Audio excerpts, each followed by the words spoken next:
Siapa yang benar? Patricia merasa bingung saat Junio mengajaknya datang ke rumah sakit.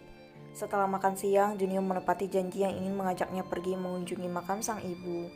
Tapi anehnya mereka berdua malah datang ke salah satu rumah sakit milik Rukma, bukannya pergi ke pemakaman.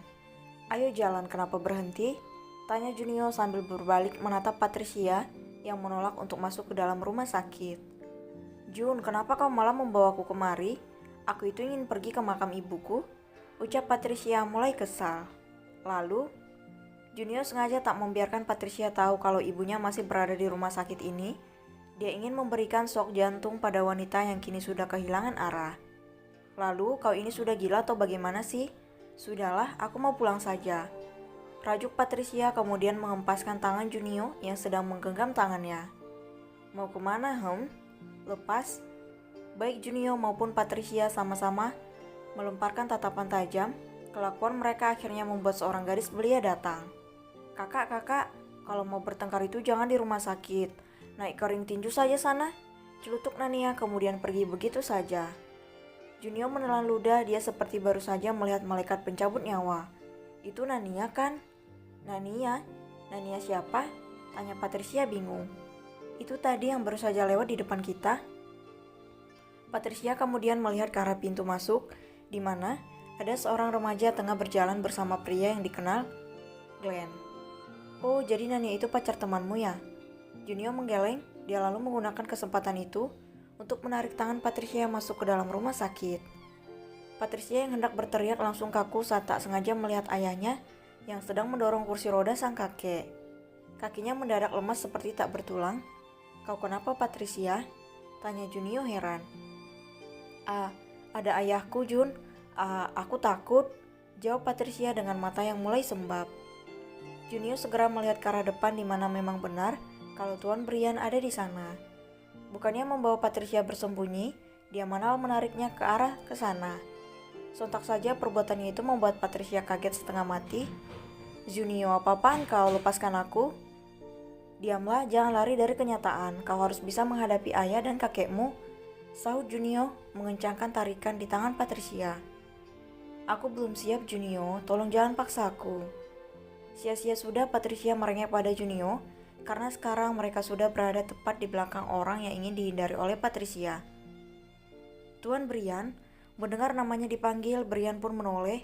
Matanya membelalak lebar begitu tahu siapa yang sedang berdiri di belakangnya. "Cia, kau datang, nak," ucap Brian kemudian segera menghampiri putrinya.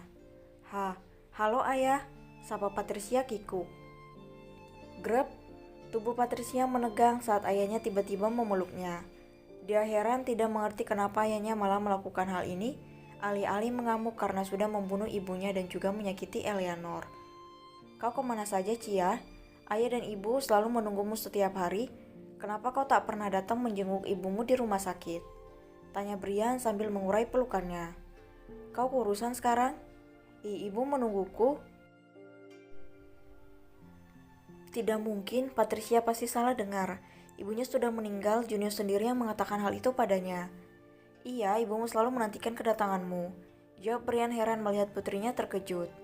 "Ada apa, Cia? Kenapa kau terlihat begitu kaget saat tahu kalau ibumu terus menunggumu?" Ayah tahu kan kalau aku yang merencanakan pembunuhan di hutan waktu itu? Aku ingin membunuh ibu dan juga Eleanor. Aku memasang bom di tempat yang mereka datangi. Aku...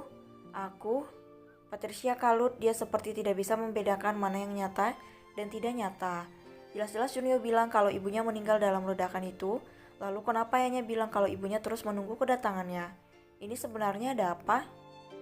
Brian sadar ada yang tidak beres dengan putrinya. Dia lalu menatap curiga ke arah Junio yang hanya diam saja sambil menatap putrinya yang sedang kebingungan. "Junio, bisa tolong jelaskan padaku apa yang sebenarnya terjadi?"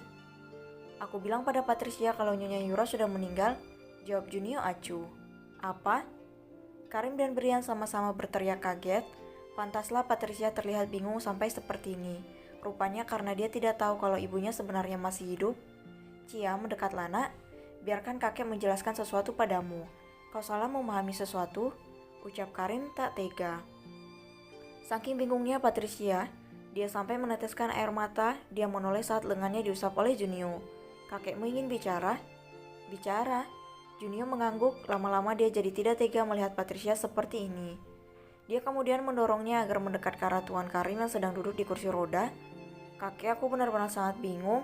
Junio bilang ibu meninggal dalam ledakan itu, tapi ayah bilang ibu sedang menungguku. Sebenarnya yang mana yang benar? Ayah atau Junio? Tanya Patricia semakin kacau. Cia, ibumu dan juga Eleanor sama-sama selamat dari ledakan itu berkat bantuan anak buahnya Gaprelli. Akan tetapi ada kejadian tidak terduga di mana Lucy menjadi korban karena salah mengira Eleanor terjebak dalam ledakan itu. Teman Junio adalah kekasihnya Lucy. Dia salah paham pada ibumu lalu memukuli ibumu hingga terluka parah. Dan baru kemarin ibumu diizinkan untuk pulang ke rumah. Jawab Karim sambil mengusap tangan cucu kesayangannya. Jadi ibu masih hidup? Iya, ibumu masih hidup. Ibu masih ada di dunia ini? Karim mengangguk. Dada Patricia tiba-tiba terasa sangat sesak. Dia kesulitan bernapas begitu tahu kalau ibunya ternyata masih hidup. Dia masih bisa bertemu dengannya. Hicks, ibu. Junio menarik napas panjang ketika melihat Patricia bernapas dengan tersendat-sendat. Tak tega, dia pun segera datang mendekat kemudian mengusap punggungnya pelan. Hicks, Junio, kau berbohong padaku, kau jahat, ucap Patricia sambil memukuli dada pria gila yang telah membohonginya. Maaf, aku melakukan hal itu supaya kau jerah dan tidak lagi berbuat sesuatu yang jahat. Sekali lagi aku minta maaf, sahut Junio lirih. Jahat. Patricia kemudian jatuh terduduk di lantai. Dia menangis terseduh-seduh sambil terus meremas dadanya yang terasa begitu sesak. Patricia bahkan tidak peduli ketika menjadi tontonan orang-orang yang datang berkunjung ke rumah sakit. Cia, sudah ya, jangan menangis lagi. Sekarang lebih baik kau temui ibumu di kamar rawat kakek. Ibumu pasti akan sangat senang saat bertemu denganmu. Ucap Brian ikut merasa sedih menyaksikan putrinya menangis sampai seperti ini. Ibu. Tak tahan mendengar suara tangisannya, Junio akhirnya membantu Patricia berdiri. Dia lalu menanyakan di mana kamar Nyonya Yura berada. Ya Tuhan, terima kasih ibuku masih hidup. Aku tidak sendirian lagi sekarang. Brian segera mendorong kursi roda ayahnya, kemudian mengikuti Patricia dan juga Junio sedang menuju ke kamar di mana istrinya berada. Entahlah, Brian tidak tahu harus bagaimana untuk sekarang. Dia ingin marah pada Patricia, tapi melihatnya menangis seperti tadi membuat Brian menjadi tidak tega. Biarlah, lagi pula semuanya sudah berlalu. Istri dan putri kandungnya sekarang baik-baik saja. Pun semua ini tidak sepenuhnya salah Patricia. Ada peran Brian yang menjadi pemicu terbesar hingga terjadi kejadian seperti ini. Sikap acuh tak acuh Brian terhadap Patricia lah yang menyebabkannya nekat melakukan sesuatu yang sangat kejam. Dan mau tak mau Brian harus mengakui semua itu. Sudah sampai, sekarang kau masuk dan temuilah ibumu. Dia ada di dalam, ucap Junio kemudian membuka pintu kamar rawat milik Tuan Karim.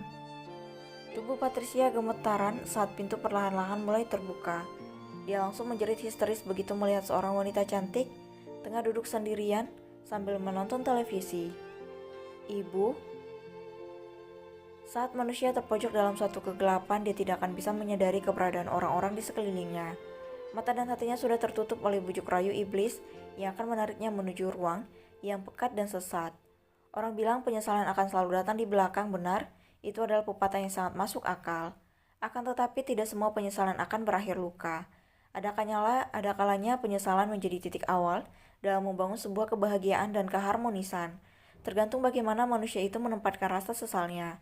Semoga saja kisah Patricia bisa memotivasi kita semua agar kedepannya kita tidak gegabah dalam mengambil keputusan. I love you, gengs.